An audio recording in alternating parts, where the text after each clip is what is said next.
শুরু হওয়া সিলেটের পরিবহন ধর্মঘট এই মুহূর্তে স্থগিত হয়েছে। এই বিষয় নিয়ে আমরা সরাসরি কথা বলবো সিলেট বিশেষ করে সড়ক এবং শ্রমিক ফেডারেশনের সমন্বয় কমিটির বিশেষ করে সভাপতি জনাব হাজী মইনুল ইসলাম। আপনার কাছে জানতে চাই যে আপনারা এটা কিভাবে এটা স্থগিত হলো, এই বিষয় নিয়ে আপনাদের আমার জানান। ধন্যবাদ আপনাকে এবং বাংলা টিভিকে। আমাদের সিলেটের বিভাগীয় কমিশনার মহোদয়, ডিআইজি মহোদয়, জেলা প্রশাসক মহোদয়, এসপি মহোদয় এবং অধ্যাপক জাকির ভাই, আওয়ামী লীগের মহানগরের সাধারণ সম্পাদক উপস্থিত ছিলেন এবং বিআরটির এডি এবং ডিডিও তারা উপস্থিত ছিলেন। ওনাদের সমন্বয়ে দীর্ঘ আলাপ আলোচনার মধ্যে আমাদের 6 দফা দাবি মেনে নেবেন বলে আশ্বস্ত দেওয়ায় আমাদের কর্মবিরতি স্থগিত করেছি। আমরা আগামী মাসের 15 তারিখ পর্যন্ত আমরা স্থগিত করেছি। সামনে পরীক্ষা এবং পূজারে সম্মাননা করে আমরা স্থগিত করেছি। যদি 15 তারিখের মধ্যে আমাদের 6 দফা দাবি না মানা হয় তাইলে আবার আমরা কর্মসূচিতে যেতে বাধ্য হব। আশা করি আমাদের 6 দফা দাবি ওনারা মেনে নিবে বলে আমাদেরকে আশ্বস্ত করেছেন। আচ্ছা, এই আজকের এই মিটিংয়ে কে কে উপস্থিত ছিলেন? আপনারা উপস্থিত ছিলেন আমাদের শ্রমিক ইউনিয়নের সিলেট জেলা বাস মিনিবাস ক্রুজ মাইক্রোবাস শ্রমিক ইউনিয়নের নেতৃবৃন্দ, 13-26-এর নেতৃবৃন্দ, 21-59-এর নেতৃবৃন্দ এবং 707-এর নেতৃবৃন্দ, 20-97 নেতৃবৃন্দ এবং ট্যাংলোরিনের নেতৃবৃন্দ, আমরা সকলেই উপস্থিত ছিলাম। আপনাদের সাথে কাদের সমন্বয় মিটিং হয়েছে? আমাদের সাথে বিভাগীয় কমিশনার, ডিআইজি, এসপি, জেলা প্রশাসক এবং বিআরটির এডি এবং ডিডি উপস্থিত ছিলেন। ওনাদের সমন্বয়ে আলোচনা। আগামী 15 তারিখ পর্যন্ত আপনাদের কর্মসূচি স্থগিত। আগামী মাসের কর্মসূচি আপনাদের কর্মবিরতি আপাতত স্থগিত রেখেছি, আমরা প্রত্যাহার করি না। আচ্ছা, আপাতত এখন আপনাদের যে চলমান যে পরিবহন সারা দিনব্যাপী কিন্তু দেশ এবং বিশেষ করে বাংলাদেশের বিভিন্ন প্রান্ত থেকে মানুষ আসতে পারতেছে না সিলেটে, এবং সিলেটের মানুষ কিন্তু অনেক ধরনের হয়রানি বা বিভিন্ন গাড়ি না পাওয়া সকাল থেকে আমরা দেখছি দুর্ভোগের চরম দুর্ভোগে। তো এই বিষয় নিয়ে আপনারা যে পরিবহনের সেক্টরে যারা শ্রমিক রয়েছেন একবারে বিভিন্ন উপজেলা পর্যায়ে, এই শ্রমিকদের উদ্দেশ্যে কিছু বলবেন? আপনাদের শ্রমিকদের উদ্দেশ্যে কিছু বলবেন?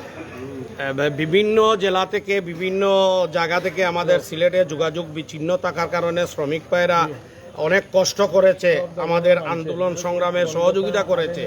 আমি সকল শ্রমিক, সর্বস্তরের শ্রমিকদেরকে আমি আমাদের পক্ষ থেকে আন্তরিক অভিনন্দন ও শুভেচ্ছা জানাচ্ছি এবং এই মুহূর্তে থেকে আমরা যেন জনগণের সেবা করতে পারি, সেবক হিসাবে গাড়ি চালিয়ে সকলের সেবা করতে পারি, এই আশা প্রত্যাশা ব্যর্থ রেখে আমি এখন থেকে গাড়ি চালাতে পারি।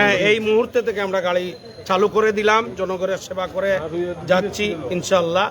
15 তারিখ পর্যন্ত আমরা অপেক্ষায় রইলাম। সবাই ভালো থাকেন, সুস্থ থাকেন। জয় হোক মেহনতি শ্রমিকের। আসসালামু আলাইকুম। অসংখ্য ধন্যবাদ। আমরা এই মুহূর্তে যে কথা বলছিলাম বিশেষ করে সিলেট শ্রমিক ফেডারেশনের আমরা আজকের এই বিশেষ করে আপনাদের যে সমন্বয় মিটিং হয়েছে এডিসি এবং ডিসি মহোদয়ের সাথে, আপনাদের সিলেট জেলা এবং আন্তনগরের যে শ্রমিক ফেডারেশন নেতৃবৃন্দ রয়েছেন, তো কি এখানে উদ্যাপন করেছে এই বিষয় নিয়ে আপনাদের সংক্ষেপে?